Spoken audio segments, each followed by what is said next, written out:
on this day in 1870, one of the greatest preachers of all time petered out in the by now defunct monastery of Fontfroide.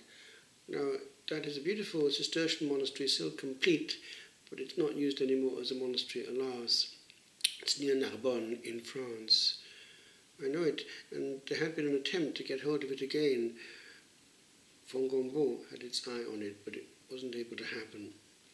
Anyway, he had an interesting life, and in his life one sees realized the old maxim, l'homme propose, mais Dieu dispose, because he had projects that weren't to be realized, but there were better ones in hand. The Lord sees further. He writes straight with crooked lines. He was the son of a weaver and trained as a weaver himself. He worked at that trade, but then the call came and took him out, and he entered the seminary at Bic, and he was ordained in 1835. He entered the seminary in 1829. But then he felt called to the perfection of religious state under vows, and opted for the still severe Jesuit novitiate. He was in Rome, but his health started to collapse, and against his wish he had to abandon that project, and then, of course, his real-life work began. And this is how it turned out. It's really the hand of providence at work. God writes straight with crooked lines.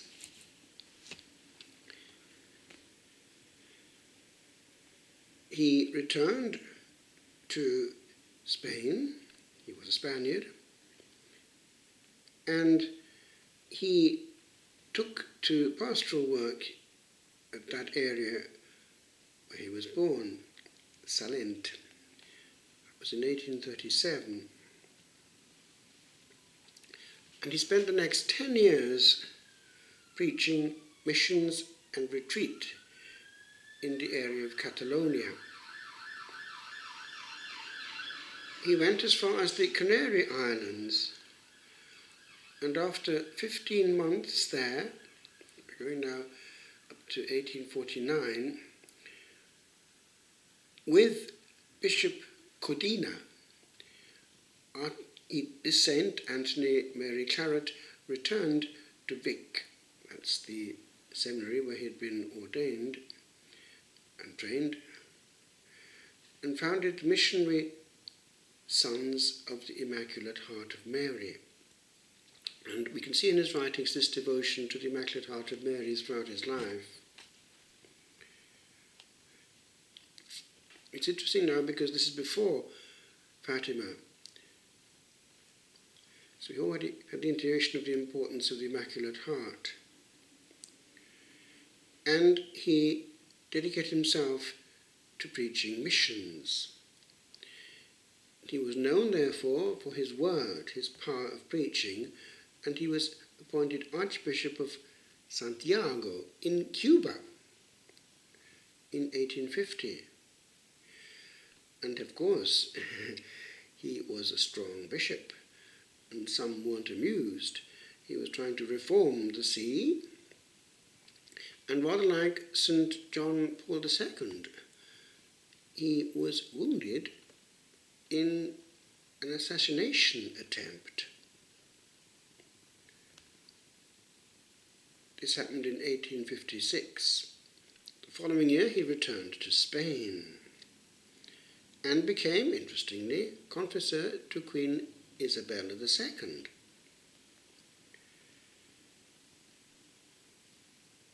But still was deeply occupied with the missionary activities of the congregation that he had founded. It was for this work of mission precisely.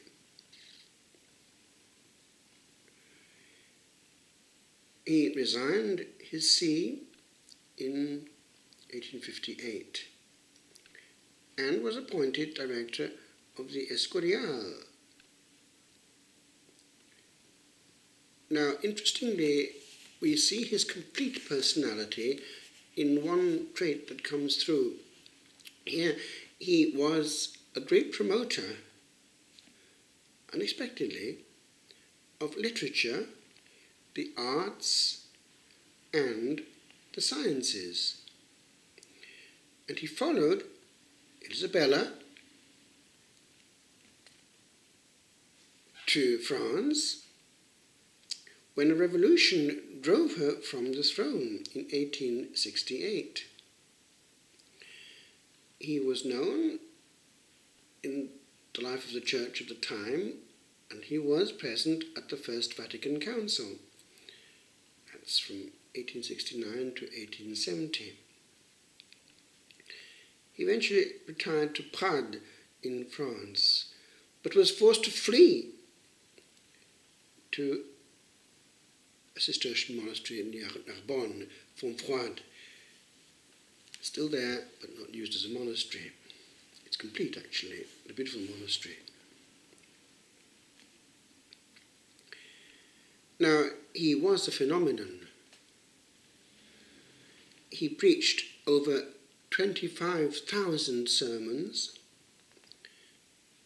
and published some 144 books and pamphlets. He was canonized in 1950. And just as an example of the power that he had, and indeed the mystical gifts that he seems to have had, we can just see one event here while preaching precisely. It happened in a church at Montserrat.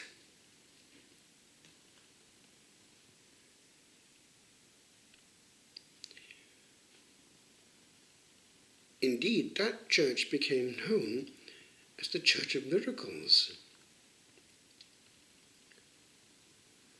because so many miracles took place there through his intervention, through his prayers.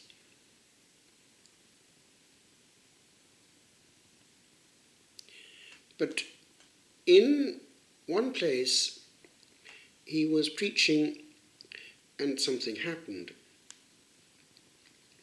The church was filled with people, and suddenly, unexpectedly, he paused. And as though speaking to an invisible person, he reproached someone with these words: "Do you not know, miserable man, that one should not jest with God? Do you not know that death is certain, and that it may surprise you at this very moment?" Now, he knew that the man was not receiving the word he was preaching, but was mocking him interiorly. For the grace of the word and of salvation was passing over his head. But so was the sword of Damocles, and he hadn't a clue. A few seconds passed before a man in the middle of the church rose from his place and then fell to the floor, dead. Many attempted to help him, but it was too late. One of the saint's biographers who was present attested to the fact that the body emitted an unbearable stench. The saint is said to have stood silently.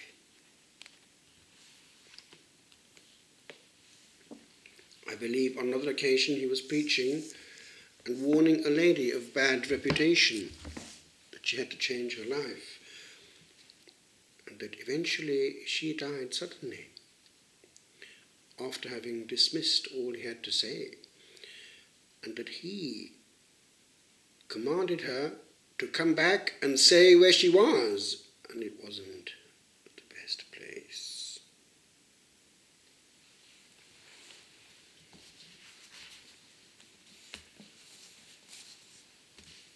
And so it is that these preachers didn't mince words.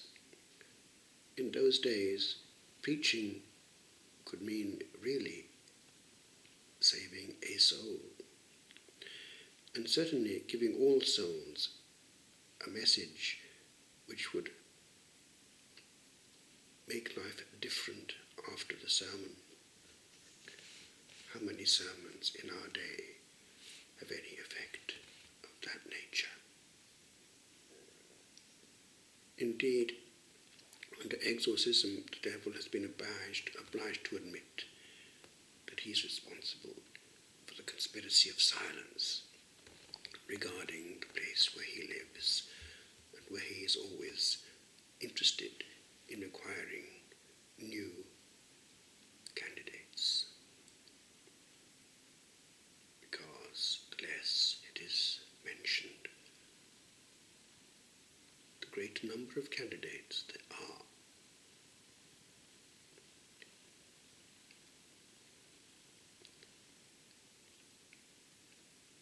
There is a place beyond geography where pain is heard no more,